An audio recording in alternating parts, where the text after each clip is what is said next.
Hey guys, Tim with Whisker Sticks here.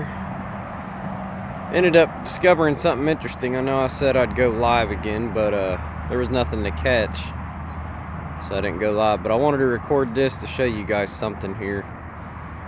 Came out, and you'll notice I only got the one line out. It's right behind me here. The other line over there, that was that rod. So what I'm going to show you guys here, kind of astounding. Remember how we had that white whisker stick and we had the peg float with the blue light on it? Well, I came back out and my line's broke. Look at that slime line make this pop from the whisker stick. Anyway, something broke the line. Now you guys are probably saying this must be like a monster fish or something. Well, there are some factors to consider.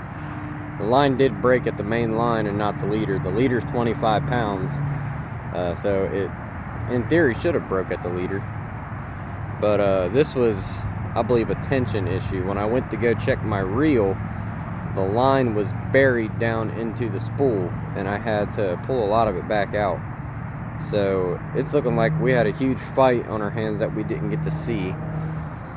And it either has to be a very, very large snapping turtle or a very, very large flathead that's in here. The channel cats, it could be. I know some of them get over 20 pounds in here. It could have been a channel cat, but I'm guessing monster flathead. I know they get over 30 pounds in here, and they got some hard muscle to them when they want to take off, or a snapping turtle. And I have caught snapping turtles out of here over 50 pounds. But I think the issue here was my drag.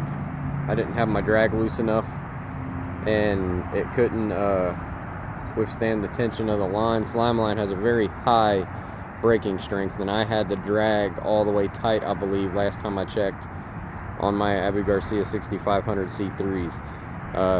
Because I had a snag at one point and I tightened it down to try to break the line, and I don't think I set it back to what it needed to be to set these out in these rod holders. So I'm never really going to know what happens until later on in the year if we actually re-catch the culprit, and I will know if he has that hook in his mouth. He had to have been set pretty good, and I imagine it's going to stay stuck there unless it rusts off before we catch him. But they're Hooker's terminal tackle hooks. I don't know how long it would take one for them to rust away and come out. But yeah, that's one heck of a scenario to walk up to on your break. So it was interesting because the line was all just hanging in the wind like this, and I didn't know if something was just sitting up on the bank. The line was in a tree. I tried to tighten up. What I thought I had was a lot of slack, and it just never tensed up until I started seeing the line blowing in the wind. So really, really cool to ponder about. Would love to know your guys' opinions. I'm going to upload this to Facebook and YouTube. If you guys didn't get to see the lunch break bite and want to see what we was doing beforehand, go ahead and check it out. It's on the YouTube channel. So far, no action on the other rod. I recasted it out to the same area that this line was on, to see if maybe we could try to re-get him before I go home tonight. So we got a couple hours to let that bait soak in the water. Nothing took the other bait that we had out. But yeah, we're gonna see what happens. I have to retie this rig. Maybe we can cover it again in the next video and talk about it a little bit. But we're gonna let this one sit. Got it right here. 30-pound slime line, 25-pound big game mono for the leader. This one has a Demon Dragon on it with a 7/0 Mad Catter HD hook from Hooker's Terminal Tackle. So we got some pretty mean tackle. These ugly sticks do have a lot of flex. And see if I can show you this rod holder here. I might have to actually reset it. It's got a lot of play. There's about a quarter size hole in here now. where it was fighting hard. So I'm guessing it put up one heck of a fight.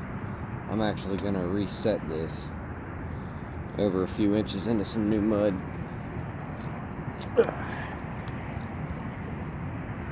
That way we just make sure we don't lose nothing. We're going to slack back in. Our trap is set. I made sure my drag's good. And we're going to see what happens. So tune in for an update. I'll let you guys know if we get something. If not, we'll talk about it tomorrow on the next lunch break bite video. Crazy, man. Couldn't have imagined that something would do that kind of damage here in a small couple acre pond, lake, whatever you want to call it.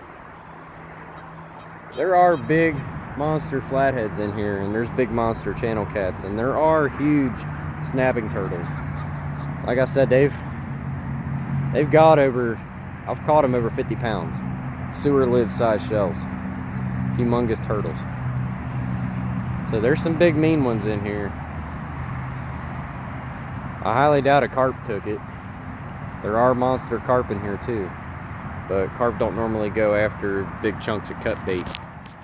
Maybe real small pieces of meat when they're scavenging, but they've also got some pretty soft lips. I know they can handle a fight, but to break the line like that, I just can't see carp factoring into the picture. So we're gonna get off here and get back into work. I just wanted to share that with you guys. I thought that was really, really peculiar. Who knows what it could have been? There's only so many things in here that could have done it. The only other monsters we have in here are mussels, but I don't see mussels breaking the line like that. Although I have caught them. Very, very interesting.